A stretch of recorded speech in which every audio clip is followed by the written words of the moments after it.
Quand je me suis retrouvé au Borinage après quelques dizaines d'années d'écart de départ, je me suis dit, bon sang, j'ai trouvé que le pays était beaucoup plus exotique que les Caraïbes ou le Maghreb.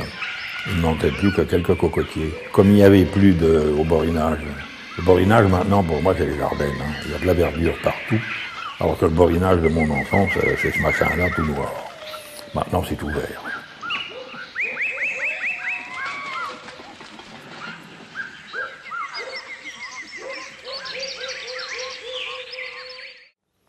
Alors là, ce qui est le nom le titre de l'exposition, Silicose Valley. En regardant ça, je me souviens de ce que m'avait raconté mon ami Hubert, qui était allé à Silicon Valley, qu'il avait littéralement foudroyé. Un jeune ingénieur français qui arrive à Silicon Valley et qui retrouve là-bas des jeunes Américains qui ont son âge et qui sont multimillionnaires. Et actifs dans tous les domaines, il n'y a pas que le fric. Hein. Alors, quand je me suis retrouvé là, et que j'ai vu notre misérable pays vendu à l'encan, je me suis dit, tiens, voilà, me voilà la Silicon Valley. Alors, pour les titres, le titre générique que je donne, enfin, toutes mes expositions sont éphémérides. Et acte 1, 2, 3, ici c'est le troisième acte, éphéméride, acte 3, Silicose Valley. Parce que ça revient souvent, le borinage c'est une quasi-permanence chez moi. De toute façon, étant donné que je suis borin, je ne peux pas faire autre chose que de faire de la peinture de borin. J'étais peintre avant ma naissance, je suis d'une famille de peintres en bâtiment, mon père était peintre, mon grand-père était peintre. Alors, on en a de la ratatouille de peinture. J'ai grandi dans l'huile de lin, dans le blanc de vin, que les matériaux de mon travail m'ont toujours été familiers. Mon père est la seule personne qui m'ait vraiment appris quelque chose. Parce que ces artisans, ils s'amènent avec une chose complète. Ils savent, on leur a appris, et ils vous transmettent. Surtout quand c'est familial. La liberté qui m'a été donnée, surtout, c'est important pour moi, la liberté matérielle qui m'a été donnée, c'est le fait de pouvoir utiliser tous les matériaux que le peintre en bâtiment utilisait. On me dit, mes tableaux sont grands, ils ne sont pas grands mes tableaux, c'est pas vrai. On me dit, mes tableaux sont grands, mais c'est le format des panneaux publicitaires. Bon, j'ai appris à faire ça depuis que je suis tout petit, alors. Ce que je n'ai pas appris quand j'étais petit, je l'ai vu faire. Alors, le fait d'avoir choisi la peinture comme étant le véhicule dans lequel je me raconte ces histoires, je trouve dans cette réponse, toute chose existant par convention, moi j'ai choisi la convention peinture. Je pense que c'est une merveilleuse compagne, je n'ai pas à m'en plaindre. Ce sont des images qui viennent. Au fond, je me demande si je vais au-devant de ce que je fais, et c'est pas l'inverse. En chemin de peintre, il se trouve que, clac, j'achoppe sur ceci, allez hop, je vais chez mes voisins, nous avons telle ou telle conversation qui va revenir dans mon travail, et c'est constamment. Et la peinture de Joseph Guin place l'homme au centre de l'univers. Rabelais aussi, Montaigne aussi, et d'autres aussi, qui sont presque contemporains, Shakespeare aussi.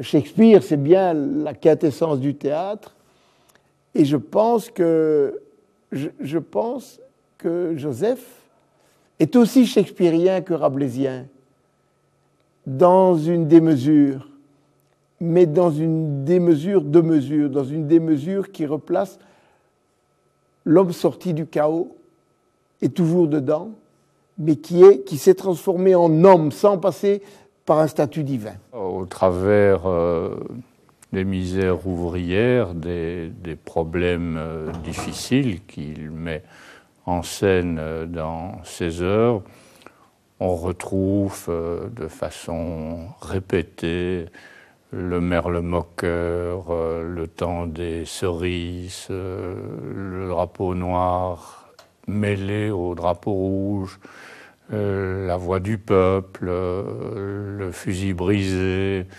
le coq wallon blessé, voire assassiné dans certaines de ses œuvres. Bon, Joseph, c'est tout ça, et c'est bien plus encore. Dans plusieurs tableaux apparaissent des personnages très connus, des personnages très importants. Il y a La Fontaine, mais il y a aussi Jean-Paul Sartre. Il y a Gustave Flaubert, il y a Swift, évidemment il y a Bakounine. Dans ce tableau, par exemple, la présence de Bakounine, qui est présentée par le peintre, en l'occurrence votre serviteur. Si je présente Bakounine, c'est pour donner une certaine coloration et une certaine réflexion à qui voudra l'entendre. Certaines formes viennent souvent dans mon travail. Le triangle qui se présente sous la forme d'un cornet de frites ou d'un un bec d'oiseau. La bougie, c'est vraiment peut-être une paresse, je veux bien l'accorder, c'est un élément blanc. Quand j'ai besoin d'une baguette blanche, crac, une bougie. Alors, les cerises ne sont pas là parce que ce sont des cerises, elles sont aussi grosses que des melons, mais parce que c'est rouge. Donc, et là le peintre retombe sur ses pattes, les images sont là pour leur couleur et leur forme, non pas forcément pour ce qu'elles sont. Alors, en complément de ces lettres, celle-ci, O-N-M-E-L-A-V-O, ce n'est pas pour une lisibilité immédiate, quoique les gens ici le voient vite, on me l'a tout promis. J'aurais continué certainement si j'en avais eu la possibilité, ce tableau. Donc, que ce soit ces lettres-ci, que ce soit celles d'Amsterdam, que ce soit noir ou d'autres lettres, elles sont là pour la beauté de la forme, mais je crois qu'elles sont là aussi pour d'autres raisons qui, je le dis franchement, me sont obscures. Moi, je ne sais pas pourquoi ça arrive. Et là, je retombe sur mes pattes, je pense qu'il vient. Et toujours étonnant, c'est que si je peins un paysage, on ne me demande pas d'explication. Si je peins mes guignols, alors là... Bon, il est évident que ce monde est un monde carnavalesque. Hein. Quand on a grandi ici, on aime bien le carnaval. Personnellement, je n'y ai pas tellement participé, mais le carnaval, c'est un truc formidable. Le carnaval, c'est important, parce que le carnaval, c'est le monde de Rabelais. Je crois que c'est un personnage qui se symbolise peut-être le mieux comme étant le Bosch des temps modernes. Hein. Il en a fait d'ailleurs un symbole. Le concert dans l'œuf réapparaît sporadiquement dans certaines de ses toiles.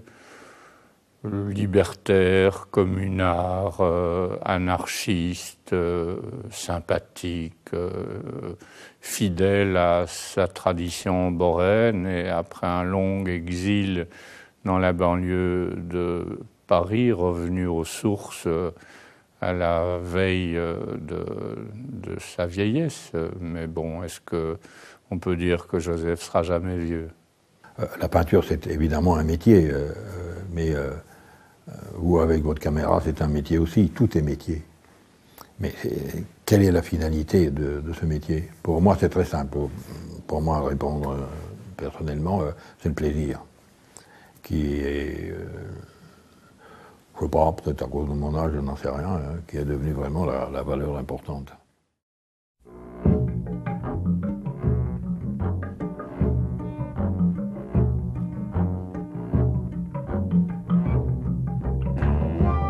I was a boy, the moon was pearl, the sun a yellow gold.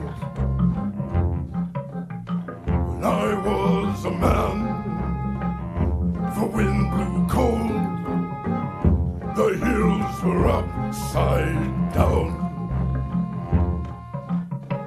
But now that I have gone from here, there's no place I'd rather be, and to float my chances on the tide back in the good old world.